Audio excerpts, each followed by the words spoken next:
Hello नमस्ते। आजको यो क्यापिटल बजेटिङ डिसिजनको दोस्रो भिडियोमा तपाईहरुलाई स्वागत छ। हिजो हामीले फर्स्ट क्लासमा what is the concept and features of budgeting capital बजेटिङको बारेमा कुरा गरेका थियौं र आजको यो दोस्रो भिडियोमा चाहिँ हामीले what are the procedures of capital budgeting decision भनेर पढ्ने छौं। अब यस प्रोसिड्युरलाई चाहिँ नेपालीमा प्रक्रिया भन्छ। अब के प्रक्रियाहरू चाहिँ हामीहरूले क्यापिटल बजेटिङ डिसिजन लिँदाखेरि चाहिँ युज गर्छौं भन्ने कुरा हो। सबभन्दा पहिला चाहिँ हामीले यो आइडेन्टिफिकेसन अफ इन्भेस्टमेन्ट प्रोपोजल अथवा एसेट्स भन्नुभन्दा पनि अगाडि हामीहरूले के बुझ्नुपर्छ भनेपछि हाम्रो लाइफमा अथवा हामीहरूले चाहिँ different types of assets different types of project हरूलाई चाहिँ हामीले सेलेक्ट गर्नुपर्ने हुन्छ। त्यसैले अब सबभन्दा पहिला त हामीले बुझौं what are the types of project. त्यसैले अब क्यापिटल बजेटिङमा डिसिजन लिँदाखेरि चाहिँ प्रोजेक्टको नेचर बुझ्नु एकदमै आवश्यक हुन्छ। अब कुन कस्तो खालको प्रोजेक्ट हो भनेर हामीले बुझ्यौं भने त्यसै अनुसार चाहिँ हाम्रो डिसिजन लिने तरिका के हुन्छ भने फरक हुन्छ कि। अब मुख्यतया क्यापिटल बजेटिङ चार टाइपको छ।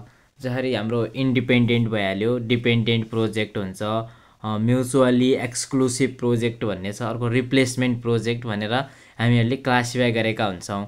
अब यिनीहरूको मिनिङ के हो भन्ने कुरा पनि बुझौँ। जसरी मैले यहाँ इन्डिपेन्डेन्ट प्रोजेक्टको कुरा गरेको छु। अब इन्डिपेन्डेन्ट प्रोजेक्ट भनेको चाहिँ त्यस्तो प्रोजेक्ट हो जुन चाहिँ के हुन्छ भनेपछि एकअर्कासँग टोटली रिलेटेड हुँदैनन् अथवा अनरिलेटेड हुन्छन्। जसरी एउटा प्रोजेक्टहरू हामीले सेलेक्ट गर्दाखेरि अर्कोलाई चाहिँ केही असर हुँदैन भने चाहिँ त्यसलाई चाहिँ के हुन्छ इन्डिपेन्डेन्ट प्रोजेक्ट भन्छ के। जसरी के हुन्छ भने यदि हामीहरूसँग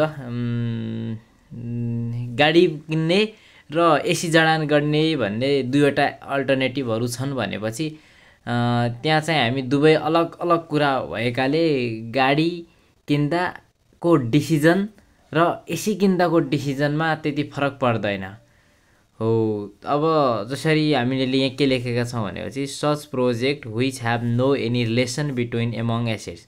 अब जसरी दुईवटा एसेट छन् र एक्स र वाई दुईवटा एसेट छन्। अब यो एक्स एसेट्स हामीले पर्चेस गर्दाखेरि अथवा यसमा इन्भेस्ट गर्दाखेरि वाई भन्ने एसेट्समा कुनै पनि किसिमको त्यसमा इफेक्ट पर्दैन भनेपछि त्यस्तो खालको प्रोजेक्टहरूलाई हामीले के भन्छौँ भनेपछि इन्डिपेन्डेन्ट प्रोजेक्ट भन्छौँ हो। त्यसैगरी अर्को चाहिँ हाम्रो के छ भने चाहिँ डिपेन्डेन्ट प्रोजेक्ट भन्ने पनि छ।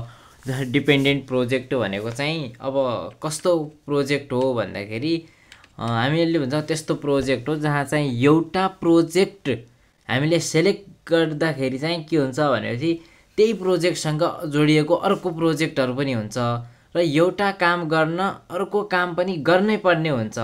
जसरी प्रोजेक्ट ए एक्सेप्ट गर्नका लागि चाहिँ हामीले प्रोजेक्ट बी एक्सेप्ट गर्नुपर्छ भने र यिनीहरूलाई छुट्याउन पनि सकिँदैन है। जसरी हामीले मानौँ एउटा यो प्रोजेक्ट ए भन्ने छ र अर्को चाहिँ प्रोजेक्ट बी भन्ने छ भनेपछि यदि ए प्रोजेक्ट सेलेक्ट गर्दाखेरि बी प्रोजेक्टलाई पनि सेलेक्ट गर्नुपर्छ भनेपछि त्यस्तोलाई भन्छ म्युचुअली अथवा डिपेन्डेन्ट प्रोजेक्ट भन्छ के।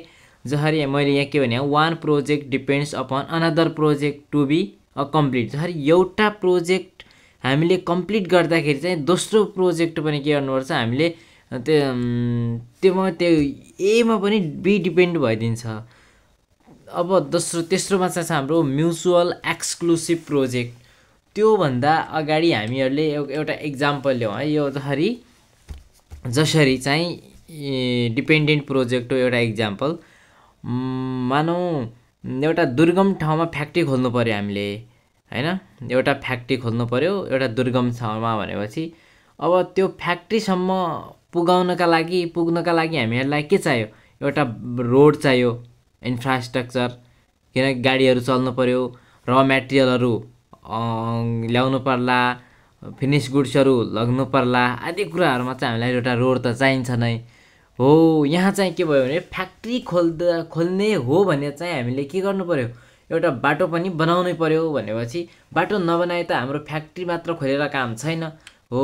त्यसैले चाहिँ एउटा प्रोजेक्ट कम्प्लिट हुँदा अथवा गर्नका लागि दोस्रो प्रोजेक्टको पनि के हुन्छ यहाँनिर आवश्यक पर्छ र एउटा प्रोजेक्ट कम्प्लिट गर्दाखेरि अर्को प्रोजेक्टको पनि आवश्यकता पर्दछ भनेपछि र हामीले त्यहाँनिर त्यसलाई पनि कन्सिडर गर्नुपर्छ भनेपछि त्यहाँनिर के भयो त्यो डिपेन्डेन्ट प्रोजेक्ट भयो।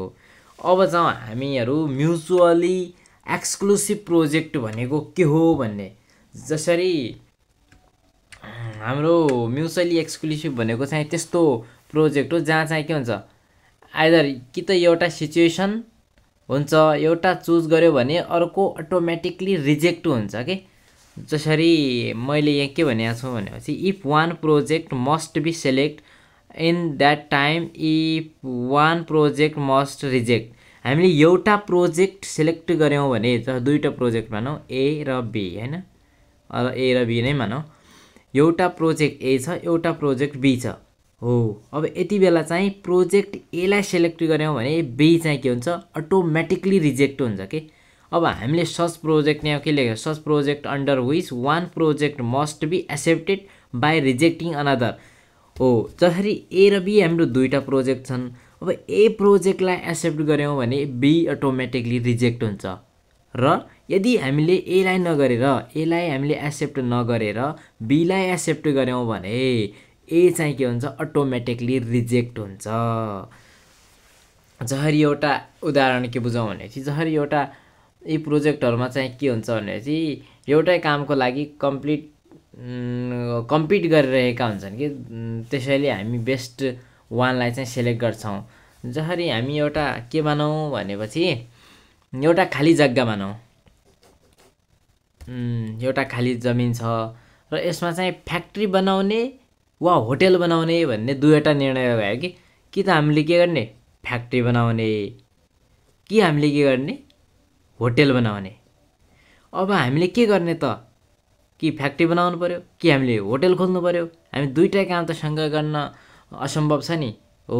अब हामीहरूले दुवै बनाउन नमिल्ने भएकाले के गर्ने होटेल बनाउनु भयो भने हामीले बनाउनु पर्यो भने फ्याक्ट्री छोड्नु पर्यो। यदि हामीले फ्याक्ट्री बनाउँदैछौँ भनेपछि होटेल बनाउनु छोड्नु पर्यो हो। त्यसैले हामीले के भने एउटा प्रोजेक्टलाई हामीले सेलेक्ट गर्दाखेरि अर्को प्रोजेक्टलाई चाहिँ यदि हामीले रिजेक्ट गर्नुपर्ने हुन्छ भने त्यस्तो किसिमको प्रोजेक्टहरूलाई के भन्छ म्युचुअली एक्सक्लुसिभ प्रोजेक्ट भन्छ। अब चौथो आयो रिप्लेसमेन्ट प्रोजेक्ट, यसलाई नेपालीमा चाहिँ प्रतिस्थापन प्रोजेक्टहरू पनि भन्छ। अब रिप्लेसमेन्टको कुरा गर्दाखेरि अब त्यस्ता प्रोजेक्टहरू आउँछन् यसमा जहाँ चाहिँ के हुन्छ रिप्लेसमेन्ट ओल्ड प्रोजेक्टहरूलाई नै रिप्लेस गरिन्छ कि।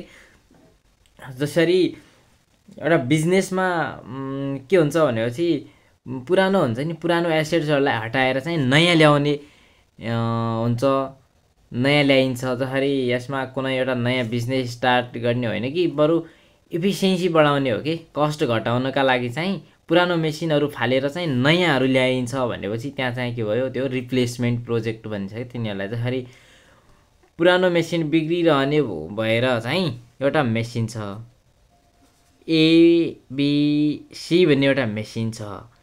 अब एबिसी यो मेसिन के होला एक दिन हामी ल्याउँला नयाँ होला, दोस्रो दिन यो अलि पुरानो होला, तेस्रो दिन पुरानो, 1 वर्ष 2 वर्ष, एक न एक दिन त यसको लाइफ सकिन्छ नि हो। अब यसको लाइफ सकिन्छ हामीलाई थाहा छ, यो पुरानो हुन्छ। अब हामीहरूलाई यो पनि थाहा छ कि टेक्नोलोजी भन्ने कुराहरू डे बाई डे चेन्ज भइरहेछ, एडभान्स भइरहेछ। अब यो पुरानो जति हुन्छ यसको इफिसियन्सी घट्दै जान्छ र यदि इफिसियन्सी घट्दै जान्छ भनेपछि हामीलाई त प्रोडक्ट र क्वान्टिटी एन्ड क्वालिटी दुईटै मेन्टेन गरेको हुनुपर्छ। हामीले बढाउनु पर्ला क्वालिटी क्वान्टिटीलाई, किनकि कस्टमरको एउटा क्यारेक्टरिस्टिक्स के हुन्छ भनेपछि तिनीहरू डाइनामिक हुन्छन्, सिचुएसन टाइम अनुसार तिनीहरू फरक व्यवहार देखाउँछन् हो। हामीहरूले पनि त्यही अनुसार तिनीहरूको बानी कस्तो छ, ह्याबिट कस्तो छ, टेस्ट कस्तो छ, प्रिफरेन्स कस्तो छ तिनीहरू बुझेर चाहिँ हामीहरूले पनि के गर्नुपर्छ भनेपछि हाम्रो प्रोडक्टहरूमा चाहिँ चेन्जहरू ल्याउनुपर्छ। यदि हामीहरूले ओल्ड मेसिनहरू नै इक्विपमेन्टहरू नै युज गर्छौँ भनेपछि चाहिँ हामीहरूले कस्टमरलाई त्यो लेभलको तिनीहरूको टेस्ट अनुसार तिनीहरूको प्रिफरेन्स अनुसार चाहिँ हामीहरूले प्रोडक्टहरू गुड्स एन्ड सर्भिसेसहरूलाई डेलिभर गर्न सक्दैनौँ हो। त्यसैले हामीहरूले के गर्नुपर्छ भनेपछि पुरानो मेसिनहरूलाई चाहिँ रिप्लेस गरेर नयाँ मेसिन अथवा नयाँ टेक्नोलोजीहरू ल्याउनुपर्छ। अब हामीहरूले नयाँ मेसिन ल्याउँदाखेरि चाहिँ हामीले के गर्नु पर्यो, इन्भेस्टमेन्ट चाहिँ चाहिन्छ नै हो। अब रिप्लेसमेन्ट भनेको त्यही हो, नयाँ पुराना मेसिनहरूलाई चाहिँ नयाँ के गर्ने, ल्याउने के रिप्लेस गर्ने। अब नयाँ टेक्नोलोजीले बिजुली कम खाने, प्रोडक्सन छिटो गर्ने आदि जस्तो कामहरू गर्ने भएकाले चाहिँ हामी के गर्छौँ, नयाँ ल्याउँछौँ। जसरी एउटा अफिसमा के 5 वर्ष पुरानो एउटा डेस्कटप कम्प्युटर भनौँ न, एउटा डेस्कटप कम्प्युटर जसको चाहिँ के छ 5 वर्ष भयो, एउटा 5 वर्ष पुरानो डेस्कटप कम्प्युटरलाई हटाएर चाहिँ नयाँ हाई स्पिडको ल्यापटप किन्ने निर्णय गरिन्छ भने चाहिँ त्यहाँ के भयो, त्यो पनि एउटा रिप्लेसमेन्ट प्रोजेक्टमा नै आउने भयो। आजको यो भिडियोमा चाहिँ हाम्रो टाइप्स अफ प्रोजेक्ट छ, त्यसपछि चाहिँ हाम्रो what are the types of project त भइसक्यो, त्यसपछि वाट आर द प्रोसिड्युरको बारेमा फेरि कुरा गरौँला।